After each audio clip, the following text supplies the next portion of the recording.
Good morning, everyone. We're out here sort of bright and early. It would have been maybe smarter to be in our beds.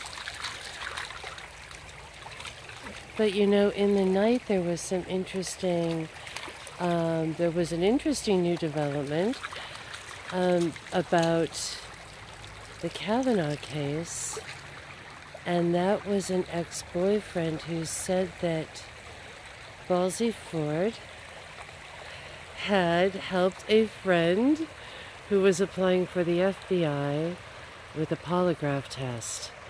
And this really sealed the deal. And, you know, it sort of opened me up a little more to feeling like I could talk about the people I knew who did things like this, and especially this one person who would even go around in wheelchairs.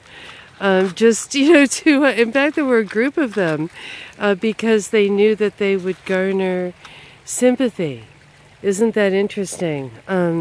One of them, the one who's now a monk in Thailand, a forest monk, not to be confused with the noble monks who live where you have to walk up the stairs to the clouds. And he said he had visited them at some point. But the last time that I saw him, or shall I say the time before the last time I saw him, he asked if I would pick him up at an airport.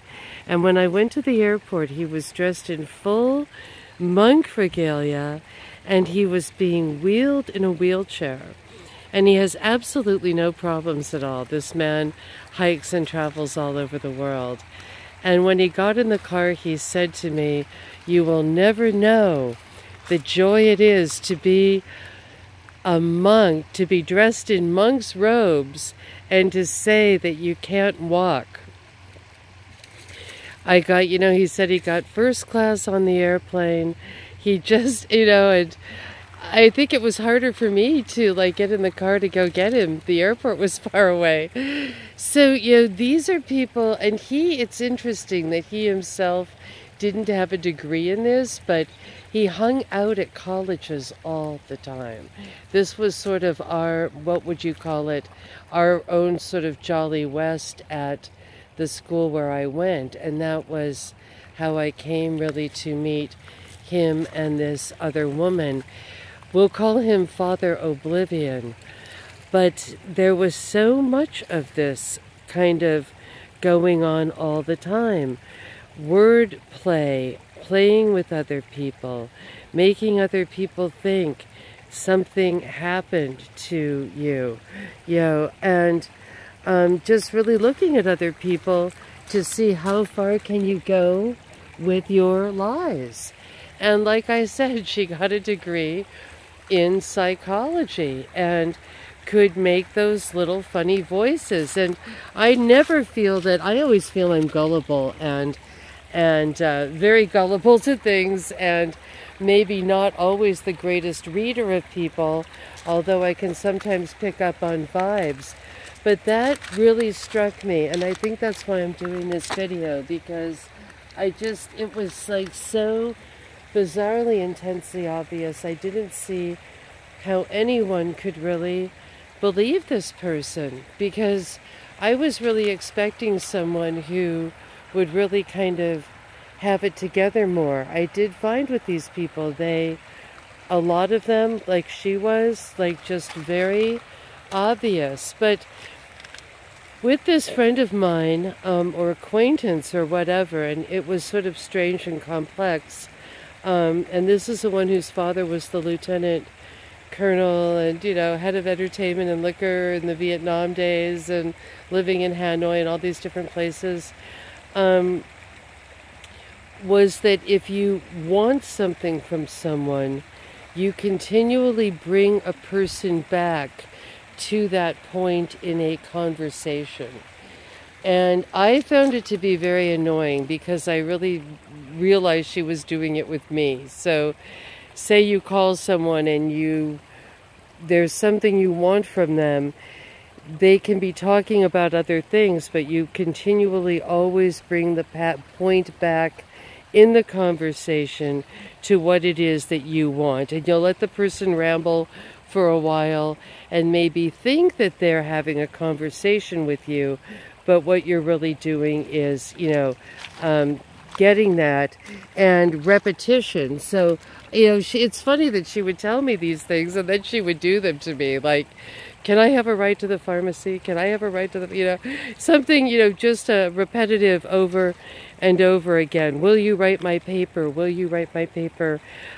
She's, that there's something, once again, Theodore Adorno is very like this with a sing-song voice.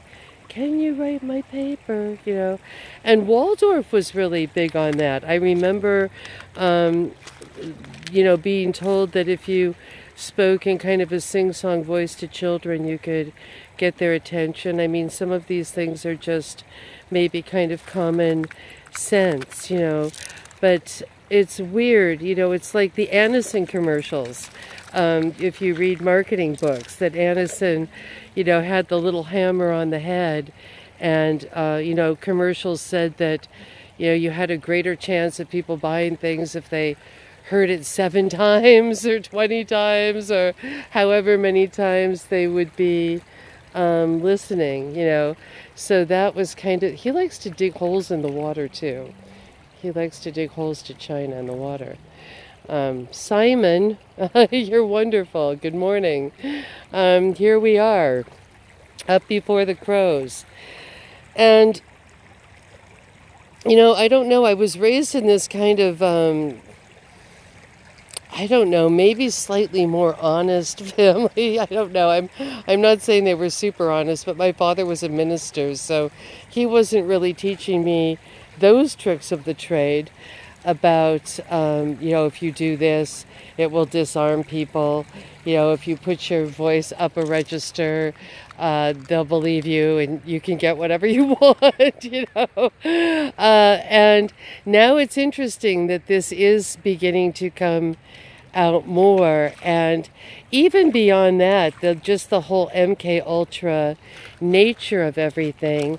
It's interesting how everything is really unraveling for everyone and for all of us to see. And I am not saying I am not with sympathy for whoever it is I'm speaking with. We all have our lives on this planet, and I do know that she was kind of given massive amounts of drugs throughout her life of every kind, and did this sort of exotic traveling, go to Nepal and things like that, and smoke hashish with diplomats' sons and this sort of thing, and pick up strange diseases along the way. So, it was this kind of life of exotica, but also, a lot of kind of suffering involved too. But unfortunately, one of a lot of just how can I manipulate people and very creepy, very creepy stuff. And we'll maybe get more into it. It's funny, once again, I could probably talk all night if I was in my place, but it's like I don't really want to make videos just like staring at the walls. It's sort of nicer for all of you if we're somewhere beautiful. And but let's just kind of stay tuned to this, because it's just interesting to show maybe what's behind the curtain in academia these days. And, not only, of course, this person, but that she represents so many. There was one I saw last night at Georgetown who, wants to kill all men or all white men. And it was like, wow, when we hear the word professor, there's a lot of weight to that word in academia and college, and people can't really get good jobs in the world without these things. And then when you see what these professors really are at this point in time, it's daunting. It's like, what do we have to do? Just scoop out everyone in academia and start all over again? And that's what happened, wasn't it? Like in in the Dark Ages. I remember seeing a great, really wonderful, it was like on YouTube, about the Medicis and about the Age of Enlightenment, and how really bad bureaucrats had really brought everything into the Dark Ages. I mean, we did, of course, have the plague and that sort of thing, but at some point it was, everything was nepotism. Nepotism to the point of, you know, it's, and that's really what we have now in the government is nepotism, and nothing was functioning at all. And Bertolucci, I guess, was like a homeless madman. It really was a flip. And now his architecture still stands. But the Medicis were like, whatever we have in office now has got to go. And we will just throw anyone in, because anybody will be better than this. And all these people who'd never been given a chance in life and who had always been passed over. He was actually like homeless and living in the streets. I believe that what it was that made him amazing was that they no longer knew how to build domes. So isn't that interesting? It's sort of like how NASA says they lost the information on how we got to the moon. I don't know if any of you have seen that footage or not, but type it in and it's interesting, where he says, I'd give anything if we had that. That all got lost. But there was a dome that had fallen in the town, and it was a total embarrassment because no one knew how to put it back up. And I believe it was Bertolucci, like the homeless, crazy, screaming man, where the Medicis said, this guy says he can do it. And he would, and he moved in. He moved into the bottom. He wanted to live under it so that he would know how strong it was. He would get up and dance on it during the day as he was constructing it to make sure it was truly strong. It was just like this wild thing that happened. And that's what I'm wanting to see happen now. Just a whole overhaul. Let's just gitmo these folks that have been termites. Let's just get them out of our lives. They're only there to bully us. They're only there to put us down. They're only there so they can take power and really wreck things. And we've got their playbook. You know, the people are eating pigeons in Venezuela right now.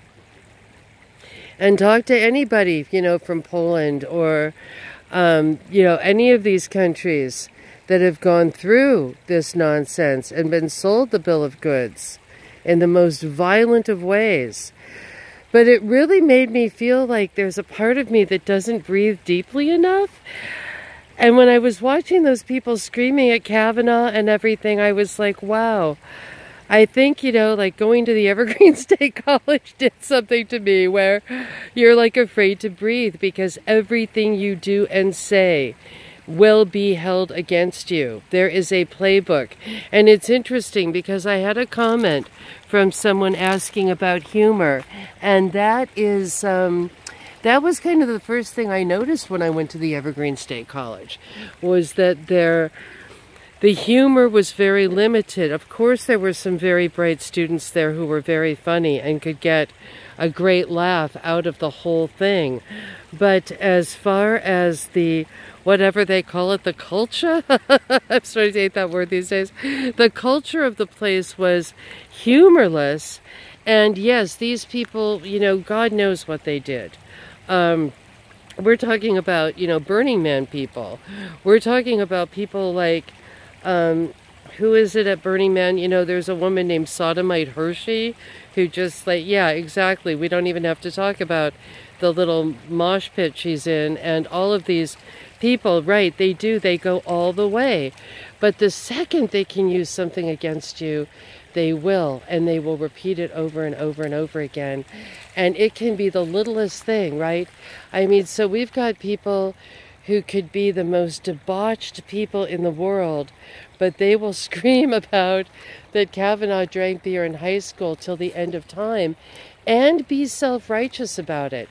And I saw that at the commune over and over and over again when I was living there. That was in the late 90s. And it was just stunning to me, the kind of shamelessness of it. I was like, wow, I wish I could do that. Like, you know, that they would just come after. And another thing that was interesting was not acknowledging or being grateful to people either, if they felt, you know, this person is like 1/2 inch to the right on anything. Not even to the right. I don't even like that word, to the right. It's like if you just have a slightly different opinion about anything, then it was like everything about you was invalid. And that was really hard to take. I just remember, you know, doing some kind of cool things there and being like, you know, just, I don't know, it's like, you know, what if you just made like an amazing feast, right? And everyone came and just like ate it and left all the dishes and no one said thank you. And they were just kind of like animals around some kind of primitive table, you know, and that was really it, you know. And I really blamed myself. And you know, I kept thinking, like, what is this? What is this? Because there was this guy that was sort of loosely affiliated with them, but he's like a talented woodworker in Seattle. But I remember he came down one day, and I think he just doesn't even hang with them anymore. But he said, it's like you're in some kind of fairy tale, you know, like you're Snow White or something. Because I would just sort of be cleaning up after these people because they were just so filthy. This was a time when I had moved from New York from a really good paying job, but I had a disability, so I came back out west and then realized, oh my God, I don't have any money, right? You can't do what you did in New York out here. So that was how it happened. And there was just a lot to learn from their playbooks of being able to be completely non-reflective and hammer things home and to go silent on things. And that was so bothersome because I really internalized it and thought it was me. Like I would bring up a really bad crime that happened, and if it didn't fit into what it was, they would just be silent. They wouldn't answer me. And I thought it was me or something. I didn't realize there was like this playbook of the left where like you can't say anything about, you know, a crime against a Swedish woman by a Muslim. Like this was back in the 90s. I did not know. The most daunting, you know, really maybe daunting thing that happened was 2001 because I'd worked in the World Trade Center. It was the last place I'd worked, and it was not any sort of super significant place I worked. It was in the ad department at Oppenheimer Mutual Funds, and it was maybe one of the easiest jobs I had there because I've got other videos where I talk about the ad department there and everything. And, you know, everybody there was really nice. People there were funny.